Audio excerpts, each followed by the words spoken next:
Je suis là pour parler. Moi, je suis là pour parler de moto. Et vous aussi, vous êtes là avec nous pour entendre parler de moto, il me semble. Salut à la maison.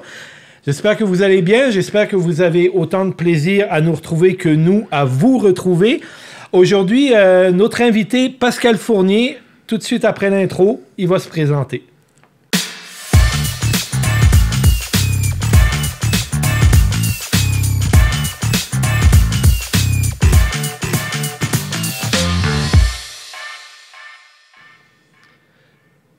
Salut Pascal.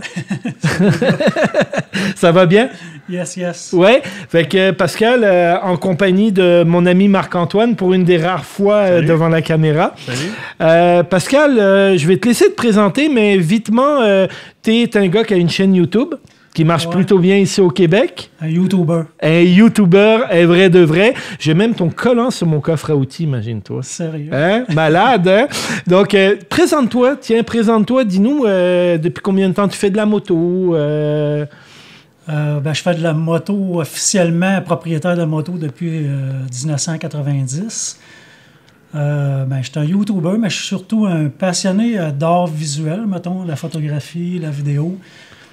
Puis de moto, ça, c'est même pas... c'est indiscutable.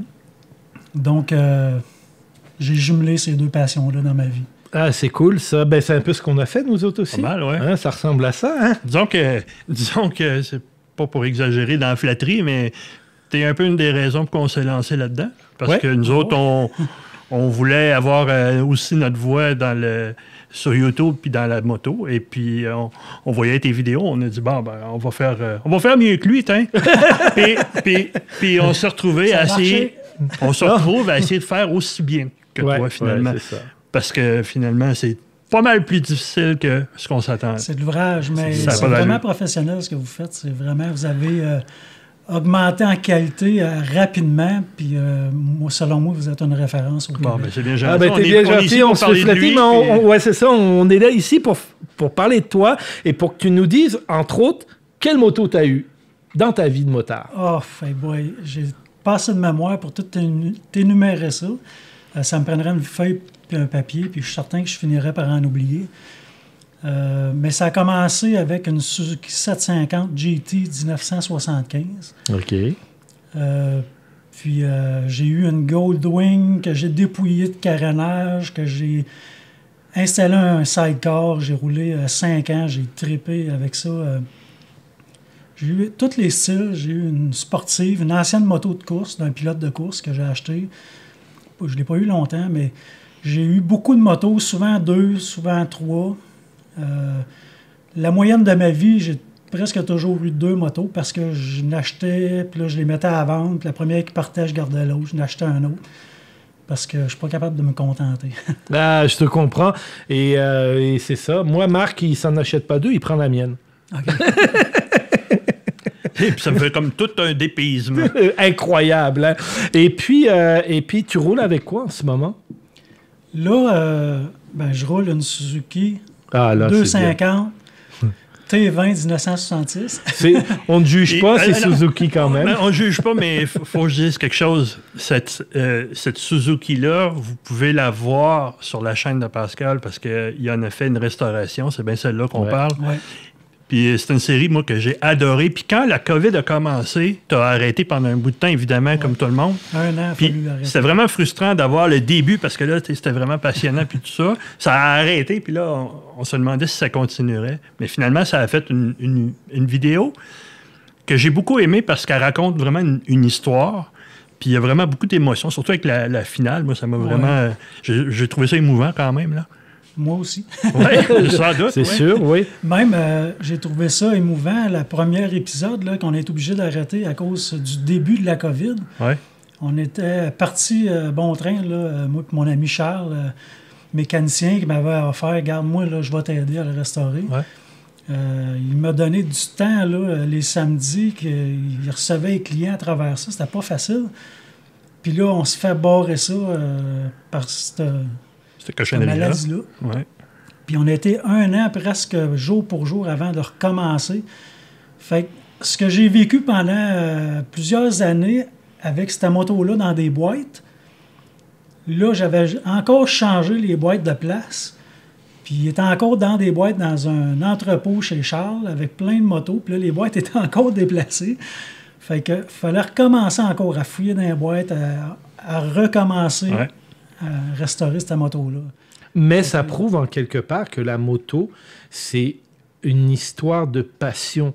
On peut poser, on peut arrêter, on peut déposer notre passion pour X, Y raison, la famille, une embûche, des problèmes de santé, whatever quoi, et y revenir plus tard avec toujours autant d'intérêt et toujours autant de flamme envers le projet initial. C'est ça qui est la beauté de la moto, je pense, qui était peut-être un petit peu difficile à retrouver dans d'autres passions. Remarque que les passionnés d'autres choses me diraient peut-être le contraire, mais moi, c'est ce que je trouve dans la moto, puis il y a comme une espèce de lien. Moi, je pense dans cette moto-là, le lien, on ne dévoilera pas toute la vidéo, mais je pense que c'était avec ton père, il me semble. Oui, c'est la seule moto que mon père a possédée, qu'il a achetée en 1966. C'est pas exactement celle-là, mais j'ai recherché cette moto-là pendant des années.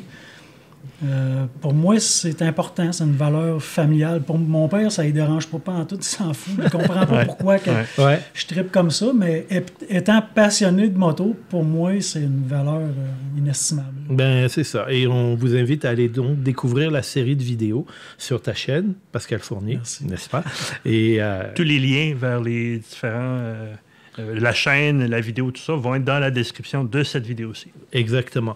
Mais à part cette moto-là, tu roules un modèle un petit peu plus contemporain. Oui, c'est ça. J'ai dit ça pour vous agacer. Là, mais je roule temps plein une KTM 1290 R Adventure qui m'intimide beaucoup, qui est trop haute pour moi. Il y en a qui vont dire qu'il n'y a pas de moto trop haute, mais pour l'instant, là, je trouve ça trop haut.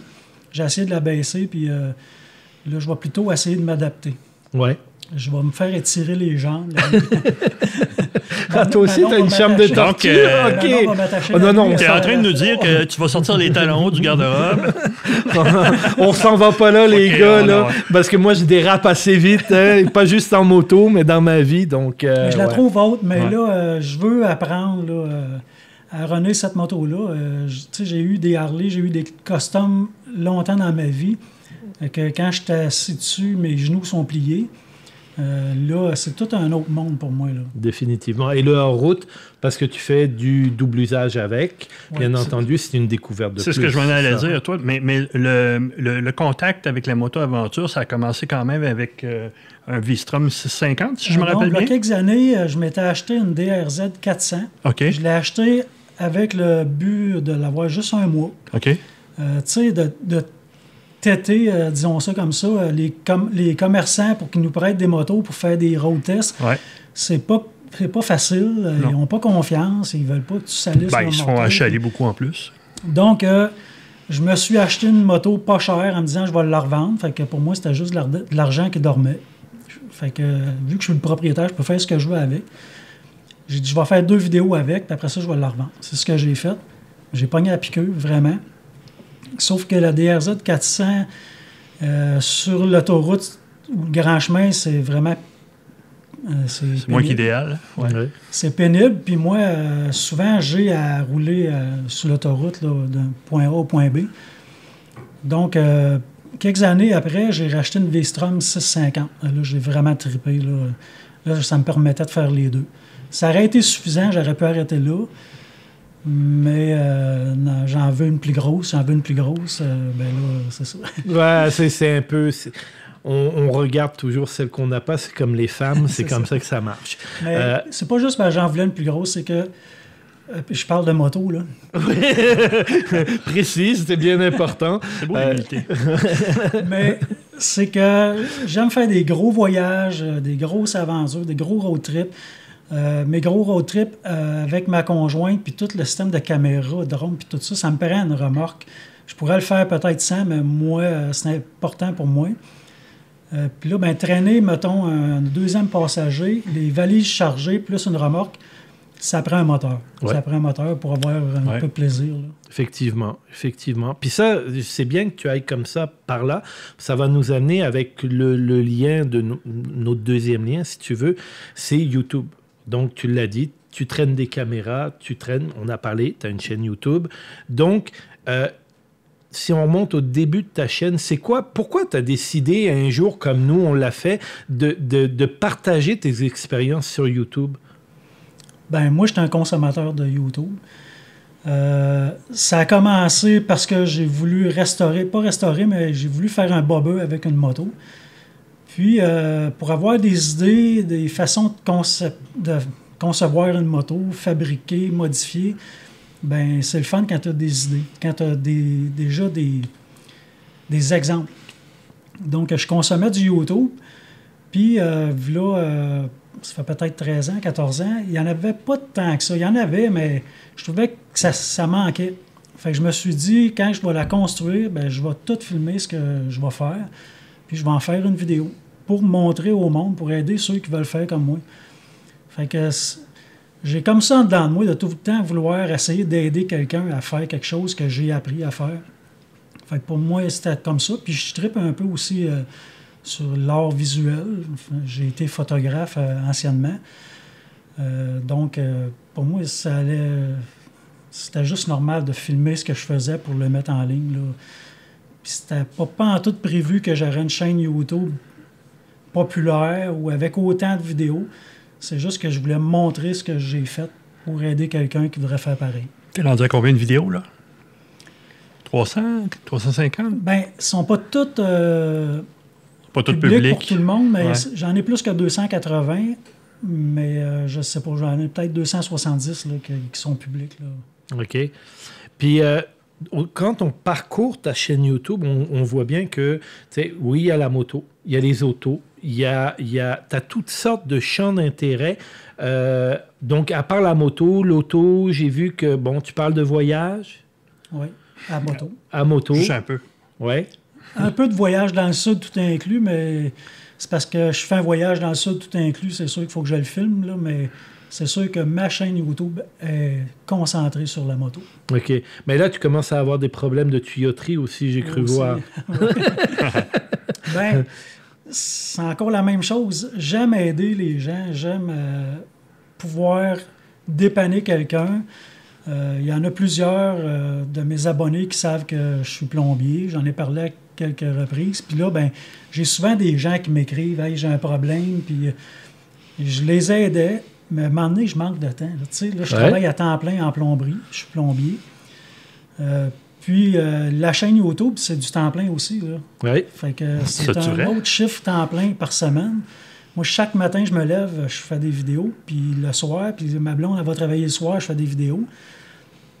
Donc là, en plus, fallait que j'aide, ou pas fallait, mais je me donnais le devoir d'aider les gens qui me posaient des questions en plomberie.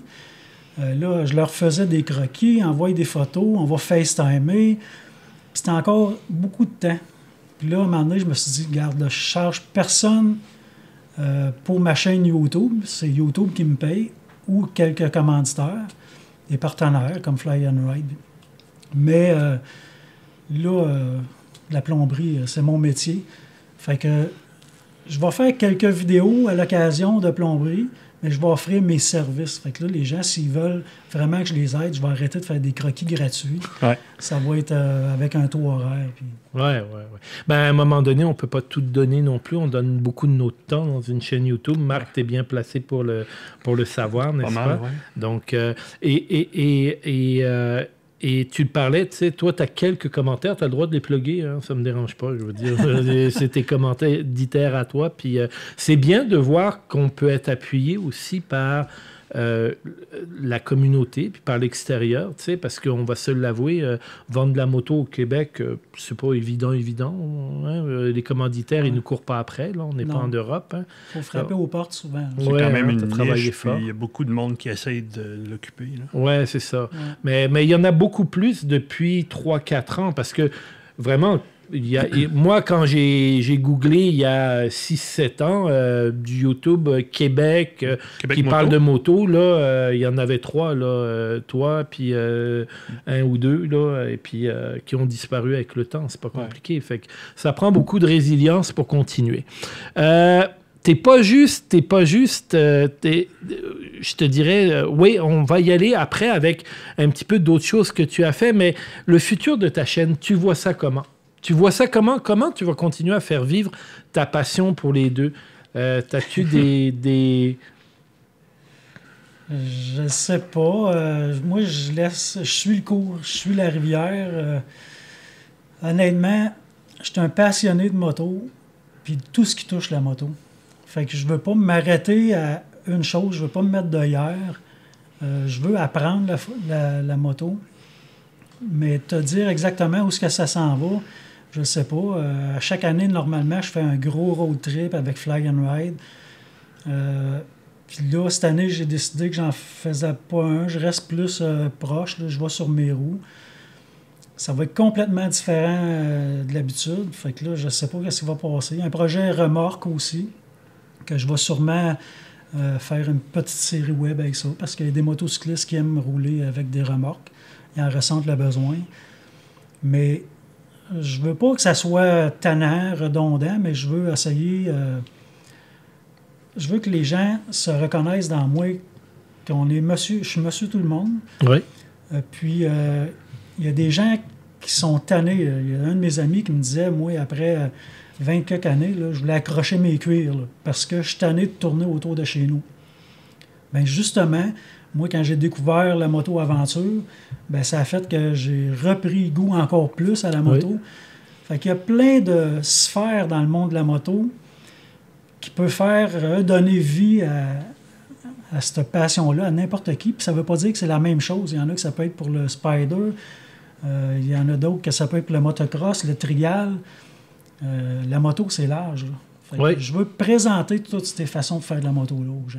Ah, ben c'est cool. Puis ça marche parce qu'on t'écoute, parce qu'on te suit, parce qu'on te lit même. Hein? Pour ceux qui ne le savent pas, Pascal, c'est disponible sur Amazon. Pascal a édité un livre donc, qui est dans ta passion. Très belle photo hein, avec ta conjointe. Ouais. Comme ça, on est où ici dans cette photo? Death Valley. Death Valley. Elle a dû avoir chaud aux fesses un petit peu parce que l'asphalte dans ce coin-là est assez chaud. Mais tu n'as pas de pitié pour ta femme. Toi, tu l'exploites au bout de ce que je peux voir. Non, je suis très... Très attentionné pour elle. J'essaie qu'elle soit confortable. Oui. Mais c'est une bonne copilote. Oui, c'est ça. Puis ça paraît dans ton livre. C'est intéressant. Tu nous présentes un petit peu ton voyage. Tu nous donnes des trucs. Le livre est sorti après l'atelier que tu avais fait à Drummondville, c'est ça? Puis, un an après. Un an après. Puis c'est là que tu as eu l'idée de mettre par écrit ce que tu as donné dans l'atelier, je suppose. Puis des ateliers, t'en fais encore? Non. C'est fini? C'est trop de... je sais pas. On dirait que... C'est l'opportunité après. Stress. J'ai moins de facilité avec la pression. Ouais. Puis d'être en avant de 130 personnes, ça a été pour moi très intimidant. Ouais. Je suis pas un orateur, je suis pas un conférencier. J'étais un gars de plein de projets qui veut aider, encore la même affaire, je veux aider. J'ai pas sorti ça parce que j'avais le projet d'écrire un livre. Ouais.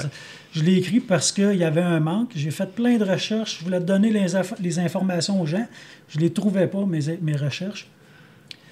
Fait que là, j'ai décidé, regarde, après que j'aille fait l'atelier, parce que dans le fond, c'était pour aider les gens à faire les road trips que je fais. Ouais. Puis les gens, ils ont peur un peu de se lancer là-dedans. Puis il y en a qui ne veulent pas embarquer dans des groupes, des groupes guidés. Puis je le comprends très bien, là. Fait que je me suis dit, je vais leur donner les outils pour créer leur road trip. Puis ils vont pouvoir aussi aller dans l'Ouest américain, l'Ouest canadien, puis ailleurs. À toute évidence, il y avait une demande. Il y avait une demande. J'avais 130 personnes en avant de moi. Il y en a qui venaient de partout, là. J'en revenais pas. J'étais assommé. Puis c'était... j'ai parlé quand même très longtemps, puis les gens, ils restaient là, ils écoutaient. Ça aussi, ça m'a assommé. Fait que je suis revenu avec... non, je suis pas rassasié, là. J'ai pas pu leur dire tout ce que je voulais. Puis je me suis mis à écrire. Puis moi, je fais des fautes. C'est fou, là, en tout cas. On est deux. Je suis capable d'écrire, puis il y en a d'autres qui sont capables de corriger. Voilà, okay. Chacun son domaine. C'est ça. Fait que ça a sorti comme ça, un an après. Fait que j'ai fait cet atelier-là, comment organiser un road trip, mais je ne referai pas 2 fois le même atelier. À cette heure, les gens, s'ils veulent, c'est sur Amazon. Exactement, c'est sur Amazon. Tu as fait une vidéo pour nous expliquer comment tu t'es mis millionnaire avec ça. donc, c'est ça. Il est sur Amazon. Et puis, tout ça découle de tes voyages. Donc, l'Ouest canadien, la route 66. Parle-nous un peu de ces voyages-là. La route 66, c'est comment? C'est mythique, mais des fois, quand on entend parler de différents points de vue de différentes personnes qui l'ont pris, c'est un peu exagéré. C'est un peu exagéré. Comment toi, tu l'as vécu, la route 66? Moi, j'ai trippé raide. Ouais. Moi, j'ai vraiment aimé ça. T'es parti de où et t'es allé jusqu'où? On a fait shipper notre moto à Las Vegas par une défunte entreprise de transport de moto. Puis, à partir de là, on ne s'est pas rendu jusqu'à Santa Monica la première fois. On a resté 8 jours dans les environs de Las Vegas là, à visiter tous les beaux parcs qu'il y a là. Puis ensuite de ça, on est reparti de Las Vegas. Puis là, on est redescendu jusqu'à Sherbrooke sur nos roues. Juste moi et Manon. OK. Mais moi et Manon, on aime les vieilles affaires. Fait qu'on s'aime. On aime les vieilles affaires, on aime l'histoire, la vie des gens. Mais c'est sûr que moi, je conseille au monde de la faire, la route 66. Mais si tu me dis, moi, là, j'ai ramassé mon argent pendant 10 ans pour faire un gros road trip dans ma vie, puis ça va être le dernier, ben, je vais te dire, va pas faire la route 66. Je vais te conseiller plus d'autres destinations qui vont t'en donner encore plus pour ton argent. Si tu commences à voyager puis que tu es rendu là à faire des beaux gros voyages à chaque année ou à chaque 2-3 ans, je vais te dire, commence par la route 66. Parce que la route 66, si tu ne la fais pas comme moi je l'ai faite, moi je suis parti en envers. Ouais. Je suis parti de là-bas puis je suis revenu. Fait que les paysages deviennent moins beaux en revenant. Mais si tu commences à Chicago puis tu t'en vas vers l'autre bout, là, tu vas toujours avoir des wow de plus en plus, puis des plus belles températures de plus en plus.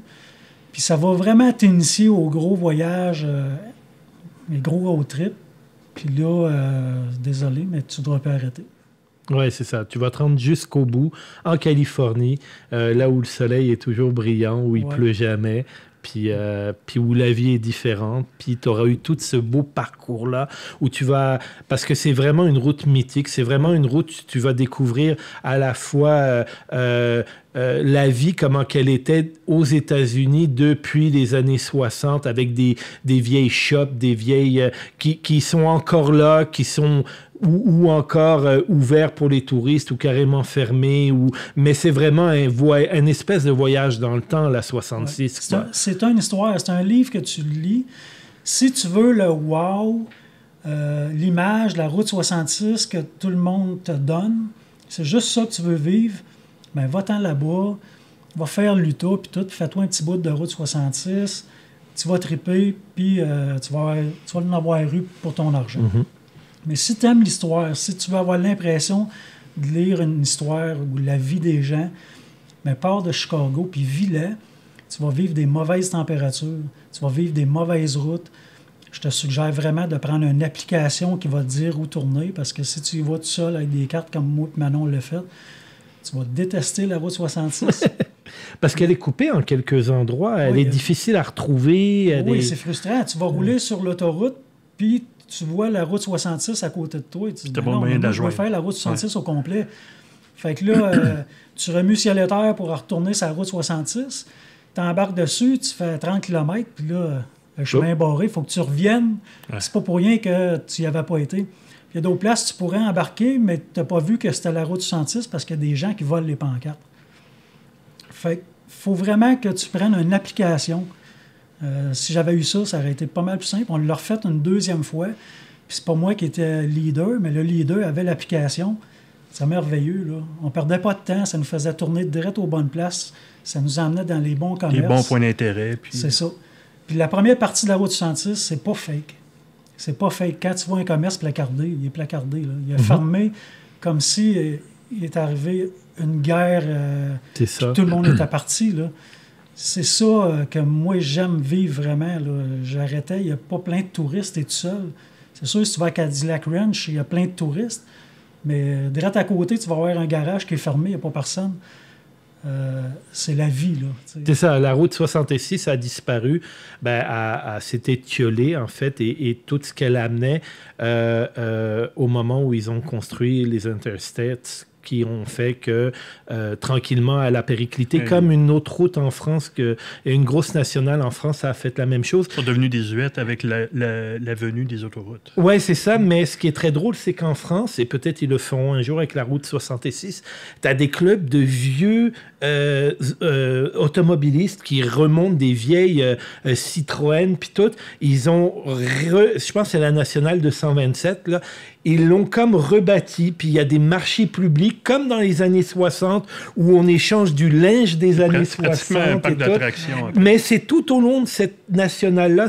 J'avais vu le reportage, c'était super intéressant. Et je souhaite ça pour la route 66 parce que c'est une route mythique des États-Unis, puis ça serait comme le fun d'avoir un vieux garage qui émerge de nulle part, où on répare des vieilles caddies des années 60. Ça serait absolument malade. Oui. Tu dis que tu l'as fait donc une couple de fois, une fois avec l'app, mais ce que ça à quoi ça me fait penser, c'est au bout de 30 ans de moto, tu as fait combien de centaines de milliers de kilomètres de rouler? T'es-tu déjà arrêté à te le demander? Non. Non? Pour moi, le kilométrage, là... Secondaire un peu? Moi, quelqu'un qui me parle de kilométrage, c'est parce qu'il veut dire comment que lui en a fait. Il veut le montrer, oui. Quelqu'un qui dit « Montrez-moi vos motos », c'est parce qu'il veut montrer sa moto. Après, tu peux parler de tes expériences que tu as vécues. C'est tellement différent pour tout le monde. La moto-aventure, le trial, il y a quelqu'un qui était dans mon road trip cet été. Lui, il fait juste des autoroutes. Il fait juste ça de l'autoroute.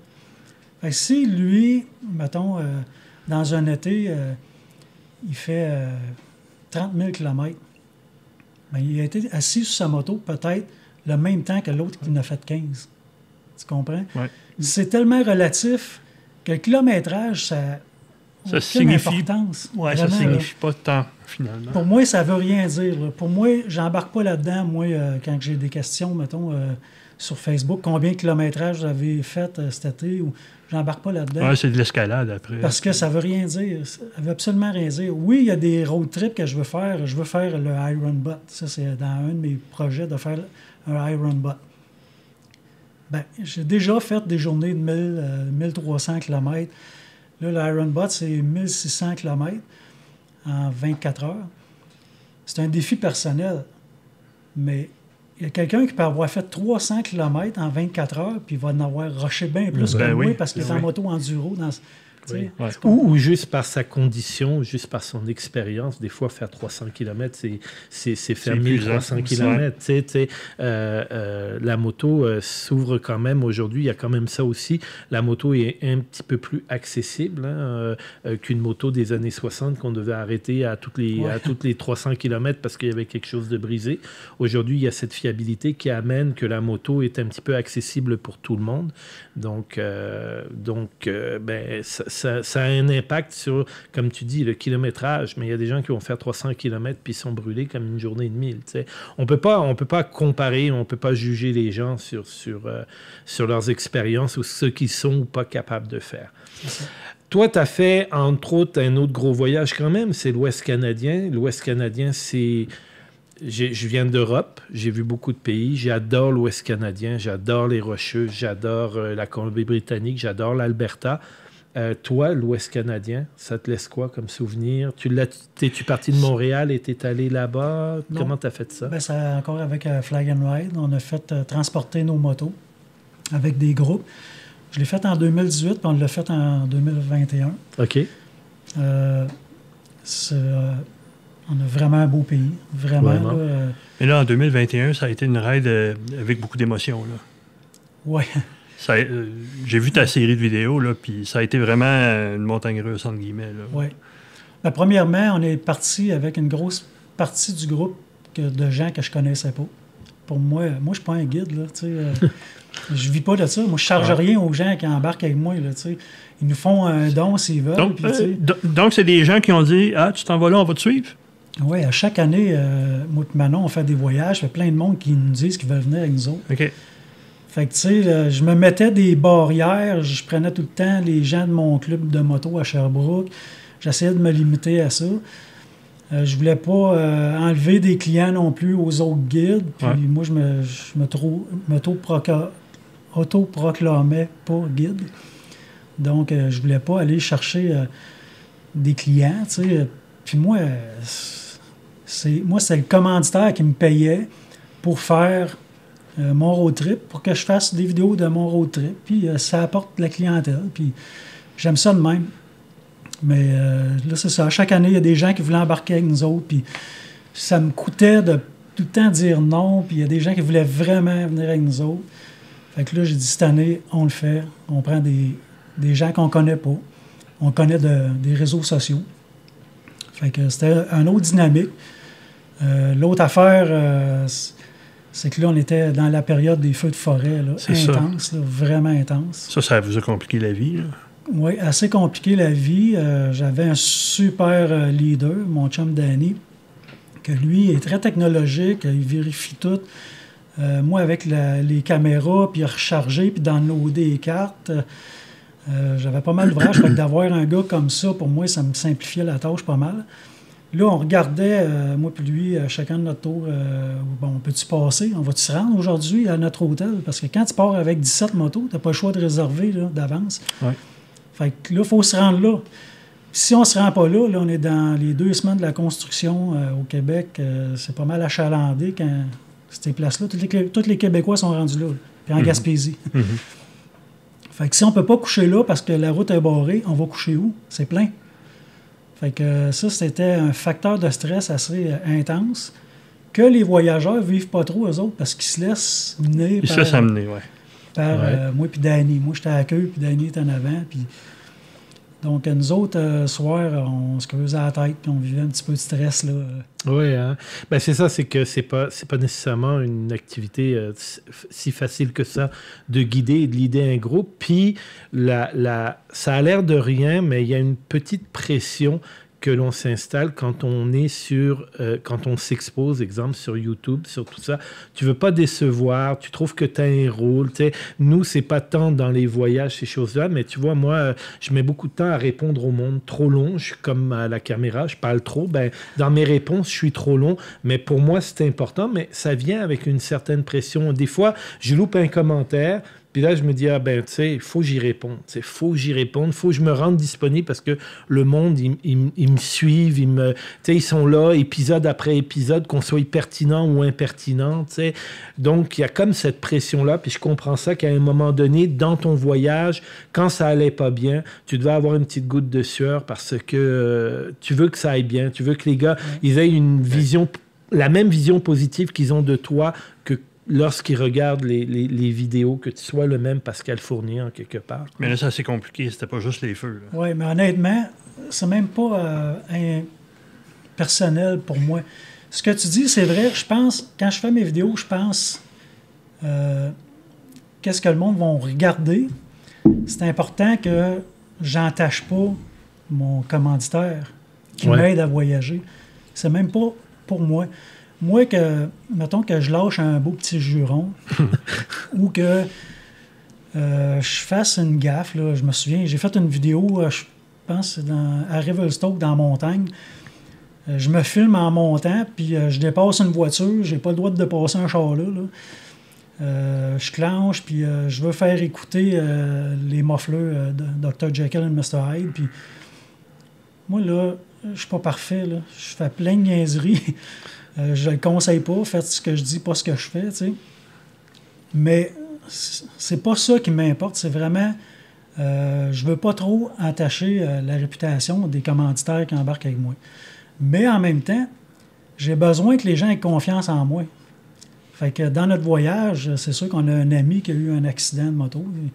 Dans des courbes, dans la section où il y avait des flammes vraiment intenses, ben là, il a manqué une courbe, il a pris le champ, puis... ça a été grave, ça a été correct, mais ça aurait pu être pas mal plus grave, mais malgré ça, on s'en aurait passé, là, on a eu peur. Je pouvais pas ne pas le mettre. Premièrement, moi, j'avais arrêté de filmer. Quand j'ai vu ça, par respect pour mon chum, je ne veux pas faire de la TV à tout prix. J'ai arrêté de filmer. Mais il y avait des gens qui le suivaient, qui l'avaient filmé. Puis, j'ai demandé la permission à cette personne-là. Ils sont venus chez nous. On a jasé. J'ai dit, Guy, si tu veux pas que je mette ça, je ne le mettrai pas. Qu'est-ce que tu veux que je fasse avec ça? Puis là, il avait eu accès aux vidéos de l'autre personne qui avait pris. Il a vu ça la même journée qu'il s'en venait chez nous. Moi aussi, on était pas mal estomaqués. Ça nous a bassé, ça nous remettait dans cet événement-là. Ouais. Il a dit, Pascal, moi, je veux pas nuire à personne, mais j'ai fait la paix avec ça. Mets ce que tu veux, c'est correct. Donc, je l'ai mis parce que c'est de la transparence. Mais ça fait partie de l'aventure. C'est ça. Ça fait partie des choses qui peuvent arriver. Oui. Puis on peut voir ça de différentes façons. Ah, les feux de forêt, ça donne pas le goût au monde de partir en voyage quand tu vois ça. Mais non, les gens là, qui font de la moto, qui veulent faire des gros road trips comme ça, c'est qu'ils veulent vivre des aventures, ils veulent vivre des expériences. Puis en partant avec des groupes, ils se sentent en sécurité là-dedans parce que c'est pas eux qui vont avoir à prendre des décisions. C'est pas eux qui vont avoir à gérer tout ça. On devient un tout, une famille, puis tout le monde s'entraide. Fait que finalement, c'est juste une force. Ça montre que oui, les choses peuvent arriver. C'est pas vrai qu'avec tous ces road trips-là que j'ai fait dans ma vie, il peut pas y avoir un accident. Ça peut arriver, ça va arriver ici au Québec aussi. Donc, j'aime mieux montrer la réalité. Ça donne confiance en ce que je fais, fait que les gens vont continuer de me suivre. Puis, c'est sûr que ça peut faire que les commentaires « Hey, pourquoi t'as mis ça? » Mais c'est la réalité.